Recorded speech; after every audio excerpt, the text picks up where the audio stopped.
Okay, welcome to the channel. So today we're going to be looking at a Golf Mk6 GTD that's coming up with an engine code.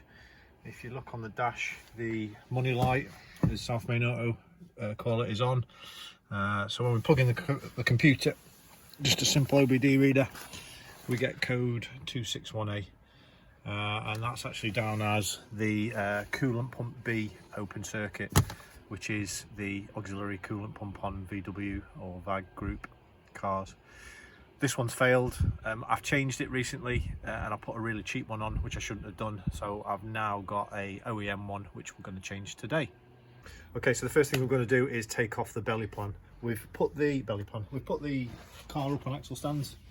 And so to get the belly pan off, first thing, or the protective plastic belly, a T25, and then there's three T30s at the back. So we'll take that off now. Oh, by the way, if you can get the old one of these are amazing. I can't remember how much they are, about 50 quid, but they save you so much time and effort, really. Do it the right way, that helps.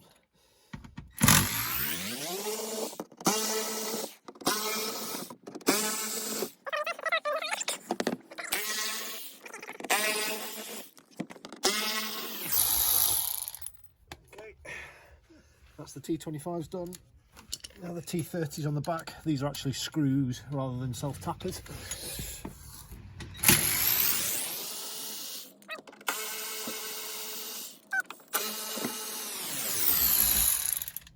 Three. Job done. Right, this shall slide off. Just put that back there. Keep it out of the way. Okay. Right, so that there, if you can see it, is the auxiliary coolant pump.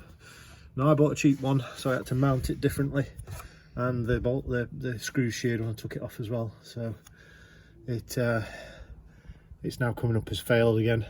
So we'll put a proper one on. The proper one was 170 quid, which is why I put the cheap one on in the first place, because that was only 30 quid, but it failed within about a week. So that's why we're doing what we're doing. Buy cheap, buy twice. Okay, so next thing we've got to do is drain the coolant, and we'll do that just by undoing the clips on the pump itself and we'll catch it in a bucket. Okay, so we've got to drain the coolant now. I am going to put new coolant in it eventually, but it hasn't come in time. So we're just going to drain it and reuse it. And to do that, we're just going to use this bowl and undo one of these really annoying clips up here.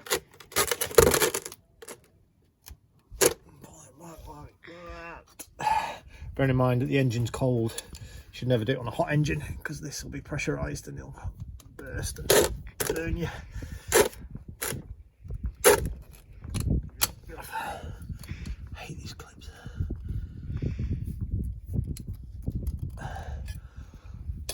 There we go. I'll just put the electric off while I'm here. No, I'll do the pipe first. Okay, so we just need to take the electrical cable off now that it connects it.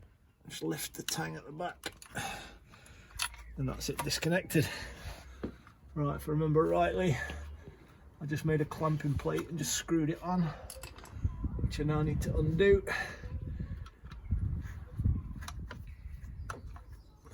Undo it all the way.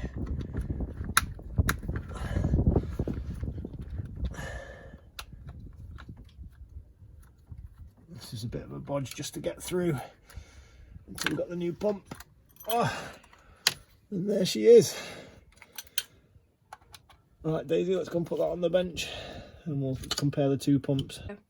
So this was the cheap eBay job that I got, and this is the £170 OEM one.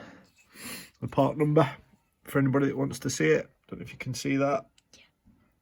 And this, there's two types of pump. I think there's a Pierberg, and then this is a different one. I can't remember what the manufacturer of this one was called, but yeah, you can see as well probably that the mountings are slightly different, the outlets, so it was never going to fit. One of the things that happened on the old one, when I took the old one off, is that these screws sheared. They were little tiny Torx bolts, and they sheared when I took them off, so I've had to find some screws that will replace them. And the only things that I can find are wood screws, but they go in really well and they're going to hold it nice and tightly. What I may have to do is just shorten them down once I've got it in place and we can have a play with it. Okay, let's go back to the car. Okay, so to get the pump on, there's 3 mounting points, but one of them is tucked really tightly against this intercooler pipe. And to get it off, you've got to undo this pipe here, then go up the top and undo some more pipes. It's a little bit more work involved than we want. So what we'll do, we'll just bend this a little bit. Like I said, these aren't the original screws because they sheared, they're absolute garbage. Put that in there and we'll get that in as hand tight as we can. And then what we've done is, just because we've got really limited space, I've made this tiny little spanner because I don't have any really small spanners, and I'm going to tighten that, but it may take me some time. Oops. So we'll come back to you once that one's tight. Okay, so we've managed to get, I don't know if you can just see up there, we've managed to get that screw in by bending the plate. Can you see it, Daisy? Yep. So while it's bent still, we'll put the other two in, nice and easy. Get that one started. And get that one started. Like I say, the original Torx are absolutely pathetic. Really prone to failure, so this gives us a much neater solution. I don't want to overdo it. A couple of pounds feet just to get them in. And they're on rubber mounts, so you don't want to tighten it too much. Like that. And then what we can do is bend the plate back. Like that. Perfect. Before we go any further, let's get that. Damn it, went everywhere. Oh, he's gone down Dad's arm. Right. Let's get the electrical connector in. Can you see that? Sweetheart, yeah? Yep. Come on, baby. Right, that's in. And then we'll get that bad boy on there. Like that. And that bad boy on there. Like that. What's next? Any ideas? Nope.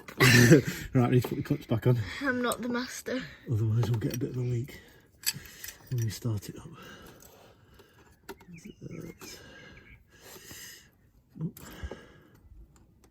You can get special pliers for these. Really should invest in some. And get that on there. Like that. That's on properly. That's good. Oh. Be careful. Really. Whoa! A bit further down.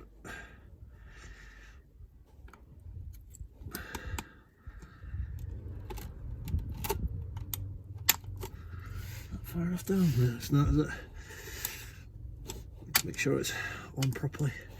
I hate these clips.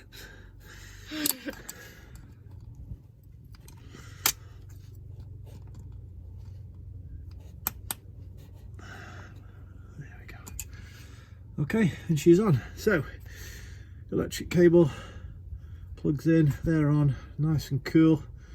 Right, back up the top then, Daisy.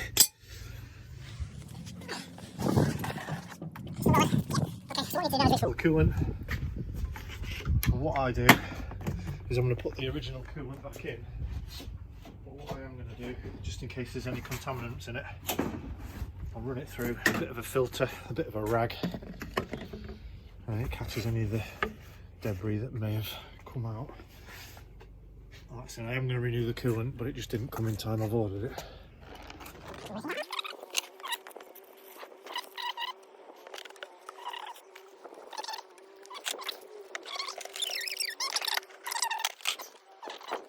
Okay, right, we'll leave that there while we start it.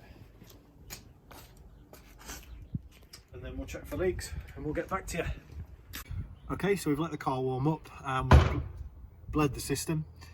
So what we're going to do now is just have a look at the code. If I can get them There we go. And we'll clear it. So I'm going to shine down on here, Daisy. So enter, read the DTCs. So it's got that, so we know about that. Escape. So we'll erase it. Enter. Erase the DTCs. So the engine warning light should go off. Enter. So I'm going to restart it. Hopefully the engine warning light goes off.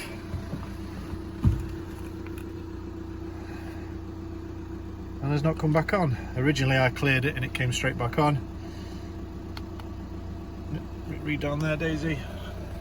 No errors present. So fitting the proper pump has fixed it. So what we'll do now, we'll put the car back together and we'll go from there. Go. So we've just been out for a test drive. The coolant level's fine. It's up to pressure and there's no leaks.